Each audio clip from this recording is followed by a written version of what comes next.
What's up, my friends? Welcome back. So in this week's market analysis, I'll look to cover the New Zealand dollar, copper, because if you recall, last week we mentioned about two trading opportunities on these two particular products.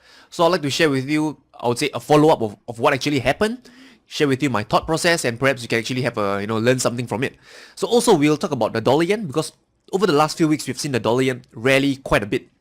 So what happened this week is that we got quite a bit of a retracement on the dollar yen. So I'll share with you my take on the dollar yen as well. So all this and more in this week's market analysis. I'll see you there. So this is the weekly chart of New Zealand dollar, and pretty much the trend is still intact as we've seen last week. The lower lows and lower highs, alright? Lower highs, and we had lower lows and lower lows. And this week what happened was we had break the multi-year lows towards the downside. So the trend on New Zealand dollar is still pretty much intact. But the thing that I want to highlight to you is over here on the 4-hour chart. So if you recall, last week I mentioned that I was short the New Zealand dollar. So where I got short was I traded the breakout towards the downside, right? So I basically got short on this candle when price took out this swing low over here. So I was in the money for quite a while, a little bit of perhaps 3 or 4 candles, and after which price spiked higher, stopping me out. So I got stopped out of the trade. So I was stopped out, but as a professional trader, you wouldn't get upset with the market, just because you got stopped out of the trade. Because the markets can do anything. I repeat, it can do anything to you. Doesn't mean just because you got short, the market has to go lower. No, in fact, the market can go higher, just like it did over here, and stop you out of the trade. So this is what happened. I got stopped out of the trade. And instead of feeling sore over the markets, instead of feeling upset, what I immediately did was ask myself this question. What is the question that I asked? I asked myself, is the trend still intact? So ask myself this question, is the trend currently still intact? And I look at the chart. Price was actually around here at this point in time, and I look to myself, yes, the trend is clearly still intact. So what happened was, I decided to go short one more time. So I re-entered my trade and I got short once again. So here is where I got short. Let me highlight to you. So for the New Zealand dollar trade, I got stopped out somewhere around here at this candle. So in hindsight, the best price to short is over here. But the thing is, we are never trading on hindsight. We are trading in the present, in the now, in the right hand side of the chart. So I couldn't foresee that price would go up to this high. If I could, I would definitely queue a short order at this high, and after which, catch the sell down over here. But the thing is, I couldn't predict where price would go. So instead, where I got short was, I got short once again at the 50 EMA. I got short at the 50 EMA. Because when I look back, I noticed price respecting the 50 EMA over here, over here, over here. So I figured, there's a good chance that the 50 EMA may hold, and I could get another move lower towards the downside. So what happened was, I placed my stop loss above this swing high over here. I got my stop loss somewhere around here. I think it was about 2.5 ATR. I did not want to put my stop loss just above resistance because, let's face it, there's a cluster of stops order just above the resistance. And if I'm going to be one of those traders who put my stops above it, I'm asking for my stops to get hunted by the markets, alright, by the big players. So it does not make sense to put my stops down there. So what happened? I put my stops somewhere around here. Somewhere, enough buffer away from the resistance. So what happened next was we saw this spike up, right? Clearing up all the stops above here, all the stops above this area, they got triggered, and after which it fell down when the New Zealand dollar broke out the news that it had lowered interest rate. And the thing is this, could I predict that the interest rate will be lowered? Of course not. I'm not a prophet. I simply trade what I see, not what I think. I have absolutely no idea that the interest rate will be lowered. So that was what I traded. I traded my plan. I got stopped out of my New Zealand dollar trade for the first time when I shorted at this swing low.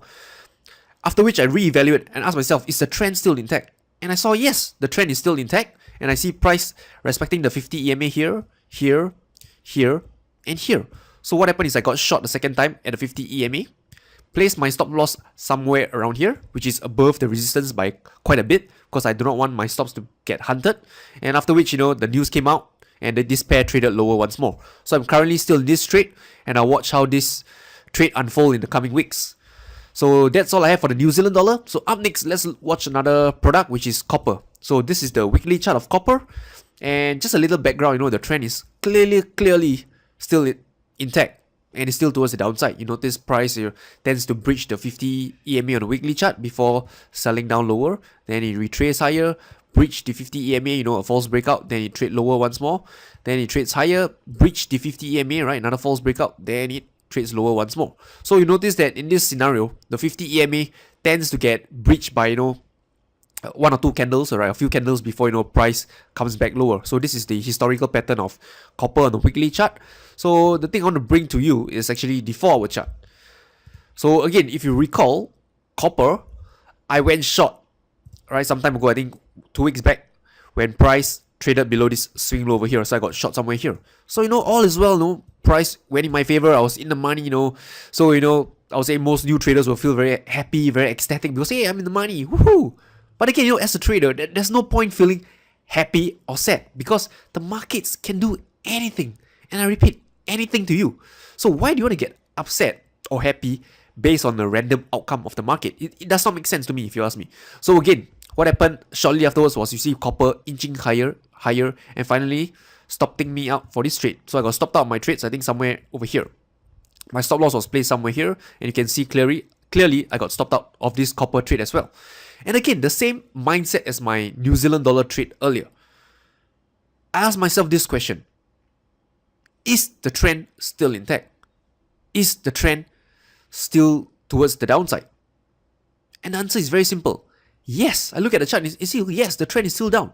So I was asking myself, now, where is the next best opportunity to go for a short on copper? So what happened is this. Unlike the New Zealand dollar trade where I got short at the 50 EMA, for this copper trade, it was slightly different because I noticed there was this resistance over here. So what I did was I queue my short orders at this resistance level. So in anticipation that those traders who put their stop loss just above resistance, they may get stopped out. So that is where I want to enter that trade.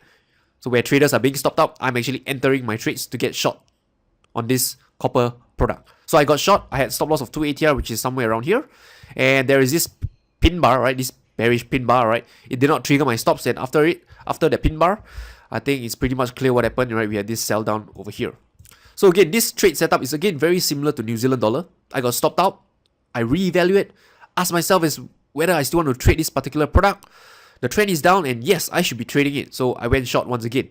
So right now, copper is trading near the swing low over here. Not sure what is going to happen in the coming weeks. So all I know is that, I'm in this trade and I watch how it progresses in the coming weeks and coming days. So last but not least, let me share with you the dollar yen pair. Because if you recall, I'm actually long the dollar yen as well. I said that, I'm not sure if I mentioned this last week, but there was this multi-year highs over here. So what happened was I got long based on a breakout towards the upside. So things were looking great, right? Looking very bullish. Price trading higher. And what happened this week again was that price retraced quite a bit, right? Almost reaching back towards my entry over here. So currently it closed lower for the week, closed somewhere around here. So the thing is this.